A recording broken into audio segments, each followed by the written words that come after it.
Twitter کے نئے مالک Elon Musk کہتے ہیں کہ سماجی رابطوں کی ویب سائٹ پر بلو ٹک حاصل کرنے کے لیے صارفین کو ماہانہ $8 ادا کرنا ہوں گے۔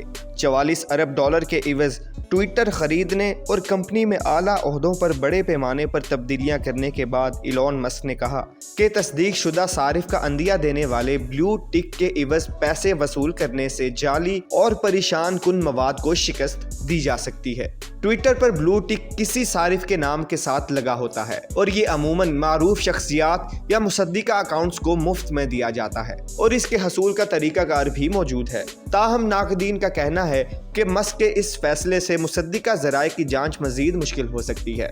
دنیا کے امیر ترین شخص ایلون مسک نے یہ بھی کہا کہ پیسے دینے والے صارفین کو ریپلائی اور سرچ میں ترجیح ملے گی، جبکہ انہیں نصف اشتہارات نظر آئیں گے۔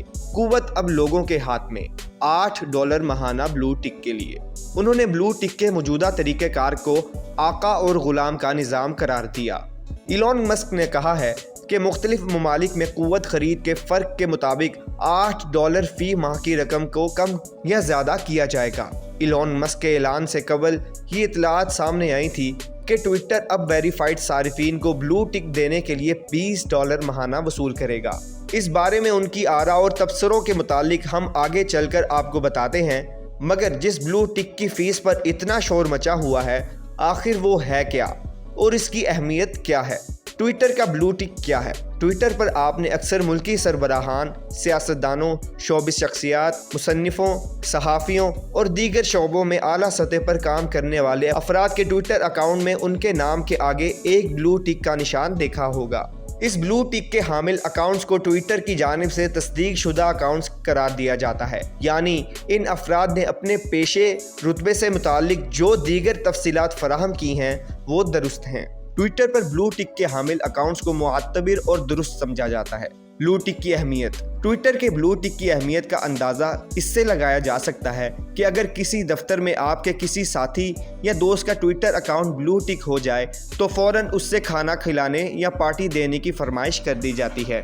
اگر کہیں وہ ایک صحافی ہو تو فوراً ہی وہ معتبر اور قابل بھروسہ صحافیوں کی فہرست میں شمار ہو جاتا ہے۔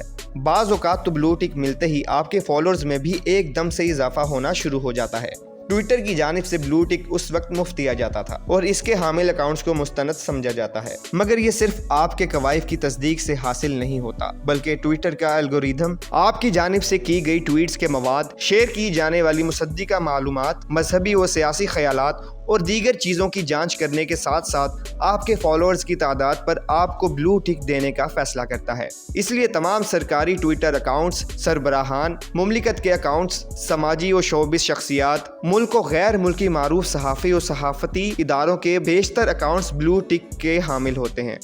ٹویٹر کے تصدیقی عمل اور بلو ٹک پر تحفظات۔ تاہم پاکستان سمیت دنیا بھر کے بہت سے صارفین کو پہلے ہی ٹویٹر کے تصدیقی عمل پر کچھ تحفظات اور خدشات ہیں۔ اس بارے میں پاکستان میں غیر سرکاری تنظیم میڈیا میٹرز فار ڈیموکریسی کے سربراہ اسد بیگ کا کہنا تھا کہ انہیں ٹویٹر کے اس تصدیق کے نظام پر تحفظات ہیں۔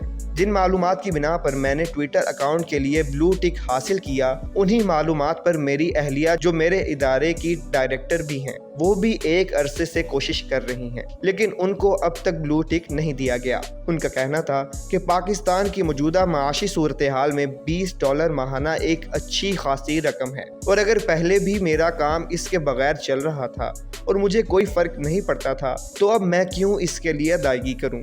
اسی طرح سوشل میڈیا صارف کنال شاہ نے لکھا کہ ٹویٹر پر بلو ٹک کو اثر و رسوخ کی نشانی سمجھا جاتا تھا، اور اب اگر ایسے افراد اپنے اس اثر و رسوخ کے لیے پیسے ادا کریں گے تو وہ اپنا اثر چھوڑ دیں گے، اور جو با اثر نہیں ہیں وہ اس اعزازی بیج کو خریدیں گے اور اہم اور معزز ظاہر ہونے کی کوشش کریں گے، جس کا حتمی نتیجہ سوشل میڈیا پر ہنگامہ آرائی اور تباہی، اور شاید اس فیصلے کا مقصد بھی یہی ہو۔ سوشل میڈیا صارف کا رد عمل۔ اب آپ خود سوچئے کہ جس شخص نے اب سے کچھ ہی ہفتے پہلے بلو ٹک حاصل کرنے پر دوستوں کو کھانا کھلایا، اب اسے یہ خبر ملے کہ اسے اب $20 تک ماہانہ جیب ڈھیلی کرنا پڑے گی، تو اس کا رد عمل کیا ہوگا؟ دنیا بھر کے صارفین نے ٹویٹر کے اس ممکنہ اقدام کی نہ صرف سخت الفاظ میں مذمت کی، بلکہ ادارے کی تصدیقی عمل پر سوالات اور مستقبل کے خدشات کا اظہار بھی کیا۔ انڈین صارف کستوری شنکر نے تبصرہ کرتے ہوئے لکھا کہ ہائے ایلون، اگر تم بلو ٹک کے لیے پیسے وصول کرو گے تو ٹویٹر کا پرندہ کیسے آزاد ہے؟ اظہار آزادی رائے کو مفت ہونا چاہیے۔ ایک اور صارف نے لکھا کہ میرے خیال میں اگر ٹویٹر نے آغاز سے ہی بلو ٹک پر فیس عائد کی ہوتی تو بہت سے لوگ اسے قبول کر لیتے، مگر اب کون اپنی ٹرولنگ کروانے کے ساتھ ساتھ $20 ماہانہ دینا چاہے گا؟ اور اب ٹویٹر ویریفائڈ صارفین کے لیے ٹرولنگ کروانے کی جگہ ہی تو رہ گیا ہے۔ پاکستانی صحافی افتخار فردوس نے تو اس اعلان پر تبصرہ کرتے ہوئے کہا کہ ان معاشی حالات میں تو بلو ٹک چھوڑ دینا ہی بہتر ہے، جبکہ صحافی صبا اعتزاز نے لکھا کہ بلو ٹک ابتدائی طور پر سیکیورٹی، ساکھ اور غلط معلومات کو کم کرنے کے لیے تھا، لیکن اس نئے اقدام کے عوامی اعتماد سے متعلقہ اداروں، صحافیوں اور حکومت پر بڑے اثرات مرتب ہوں گے۔ جہاں ایک جانب ٹویٹر کے بلو ٹک کے اثرات پر بات کی جا رہی ہیں، وہیں کچھ صارفین یہ بھی سوال اٹھا رہے ہیں کہ اب کتنے صارفین ماہانہ $20 ادا کریں گے۔ ایک صارف نے لکھا کہ میں تو ان چیزوں کی فہرست بنا رہا ہوں جو میں ماہانہ $20 خرچ کر سکتا ہوں، اور یہ کہ میں تو ٹویٹر کو اپنا بلو ٹک رکھنے کے لیے پیسے دینے والا نہیں۔